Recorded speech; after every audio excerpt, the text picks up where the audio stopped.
मागील 20 वर्षांपासून गडहिंग्लज तालुक्यातील बसरगे गावात महाराष्ट्रीयन बेंदूर सणानिमित्ताने सुदृढ बैलजोडी स्पर्धा आयोजित केल्या जातात। अतिशय शिस्तबद्ध पद्धतीने आयोजित केल्या जातात।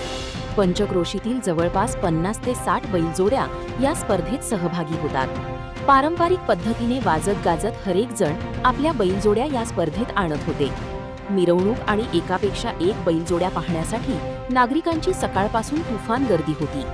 येणाऱ्या हरेक अतिथीचे सन्मान चिन्ह देऊन आणि पुष्प देऊन सत्कार करण्यात आला। तालुक्यातील अनेक मान्यवरांनी या स्पर्धेला आवर्जून भेट दिली। तसेच पोलीस प्रशासनाने देखील भेट देऊन स्पर्धेचे कौतुक केले। येणाऱ्या बैलजोडी मालकाला देखील फेटा बांधून कासरा देऊन यथेच्छ सन्मान करण्यात आला।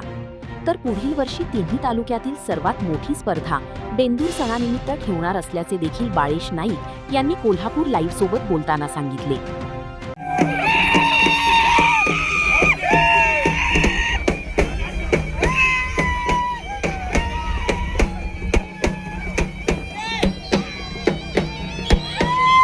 यांचा यथोचित सन्मान मान्यवरांनी करावा असे मी त्यांना विनंती करतो।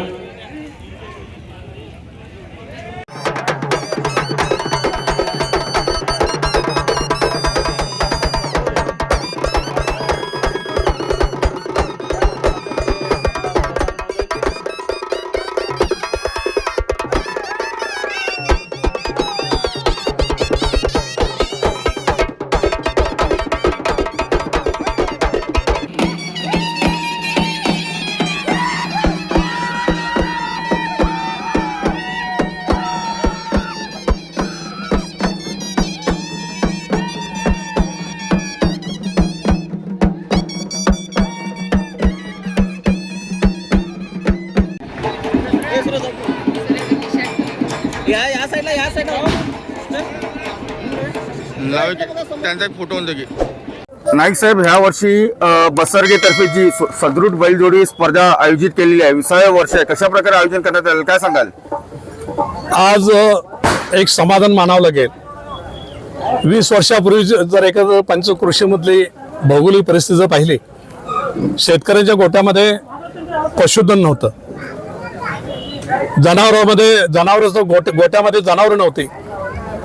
त्याचा परिणाम असा झाला की शेती सुद्धा पिकायला सुद्धा कमी व्हायला लागली।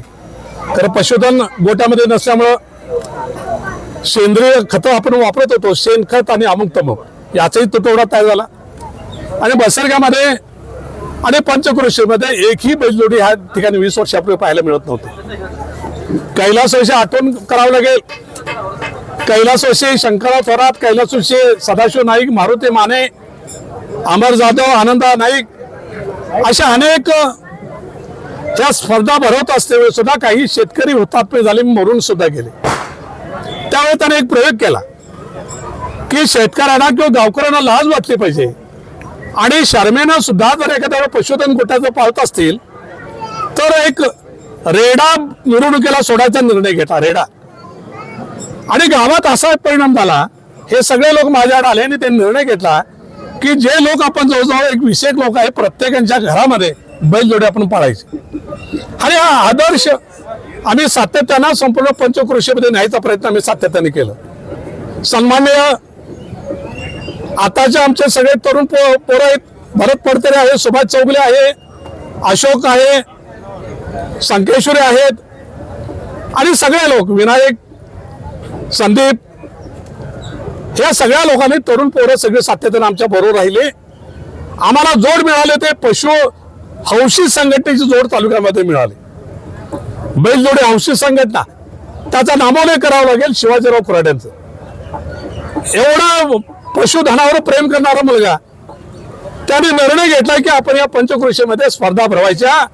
आज समाजावार्थ प्रत्येकाच्या गोट्यामध्ये बैलजोडी आज तयार झाली आणि त्याचं महत्त्व समजायला लागलं आणि त्याच्यामुळे देशाची प्रगती आणि महाराष्ट्राची प्रगती सुरू व्हायला लागली। आज 20वं वर्ष होतंय, यशस्वीपणे या तरुण मुलांच्या हातामध्ये आम्ही ती धुरा देतोय आणि अशाच पद्धतीने धुरा पूर्ण त्यांनी पुढे न्यावेत अशा पद्धतीने सध्याच्या करतोय। प्रत्येक वर्षाला 50 ते 60 जोड्या तालुक्यातील या स्पर्धक म्हणून या ठिकाणी येतात। चांगल्या पद्धतीने बक्षीस आम्ही द्यायचा प्रयत्न करतोय। आम्ही आमच्या कमिटीमध्ये निर्णय झालेला आहे की येणाऱ्या कालावधीमध्ये की पंचक्रोशी म्हणण्यापेक्षा गडिंग्लज, आजरा आणि चंदगड अशा 3 तालुक्याच्या स्पर्धा आपण भरवायचा असा निर्णय आम्ही घेतोय.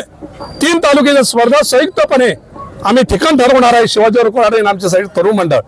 मग कुठल्याही पूर्व भागातला ह्या मतदारसंघातला एक खेळ आम्ही ठरवणार आणि कोणत्या वर्षी बसरगे सारख्या ठिकाणी 3 तालुक्याच्या स्पर्धा, ह्या स्पर्धा यशस्वीपणे आम्ही भरवण्यासाठी प्रयत्न करतोय. मी सगळ्या लोकांना विनंती करतोय की अशा पद्धतीने आपण त्याचं सहकार्य तुम्ही करावं आणि येणारे स्पर्धक जे आहेत त्यांनाही शुभेच्छा मी देतो. जे भागातून आणि कोल्हापूर जिल्ह्यातून जे शेतकरी लोक आलेत त्यांनाही सदिच्छा व्यक्त करतोय आणि निसर्गाला आणि परमेश्वराकडे मी प्रार्थना करतोय की पशुधन वाढलं पाहिजे, शेतामधलं पीक वाढलं पाहिजे, अशा पद्धतीनं परमेश्वर चरणी प्रार्थना करतो आणि यशस्वी 20 वर्ष पूर्ण झाले. अशाच पद्धतीनं येणारं वर्ष वाढत जावं अशा पद्धतीनं शुभेच्छा व्यक्त करतो आणि थांबतो. जय हिंद, जय महाराष्ट्र. वर्षी देखील तुम्ही परीक्षक म्हणून या स्पर्धेत उपस्थित होता. काय सांगाल, या वर्षी हे 20वे वर्ष आहे. वर्षानुवर्षे या बसरग्याच्या कार्यक्रमाला खूप चांगले नवनिर्मितता प्रसिद्ध झालेली आहे. गेले 20 वर्ष या कार्यक्रमाला कुठेही गालबोट न लागतं खूप चांगल्या पद्धतीनं ही स्पर्धा इथं संपन्न झालेली आहे. आणि इतकी चांगली स्पर्धा संपन्न करण्याचं जे मान सन्मान जे आहे हे टोटल बसरगेकरांनी घेतलेलं आहे. बाळेश नाईकांना असेल, भरत फडतरेंना असेल किंवा त्यांचे जे काही व्यवस्थापक कमिटी आहे खूप चांगल्या पद्धतीने नियोजन करतं. आणि त्यांचं एक वैशिष्ट्य असं आहे की दर वर्षाला एक पर्यवेक्षक ते बदलत जातात, जेणेकरून प्रत्येक वेळी काही ना काही दोष काही राहतात ते क्लिअर करून ते पुढच्या स्पर्धेला खूप चांगल्या पद्धतीने तयारी करून ते पुढे जात असतात. ज्यावेळी या बसरगे गावाच्या मंडळीने बेंदूर सण हा साजरा करायचा ठरविला त्यावेळी साधारणतः 20 वर्षाच्या पाठीमागं आमच्याकडे आले आणि आमचे सल्ला घेऊन यडूरकर सर, बाळेश नाईक, भारत फडतरे आणि मारुती संकेश्री या मंडळींनी आमच्या सल्ल्यानुसार इथं या बसरगे गावात बेंदूर सण साजरा करत आलेले आहेत आणि हा 20वा वर्ष सुरू आहे. 20 वर्षापासून मी या स्पर्धेमध्ये आहेच, परीक्षक म्हणून काम केलेलं आहे. अतिशय सुंदर या पद्धतीनं या गावात बेंदूर सण साजरा केला जातो.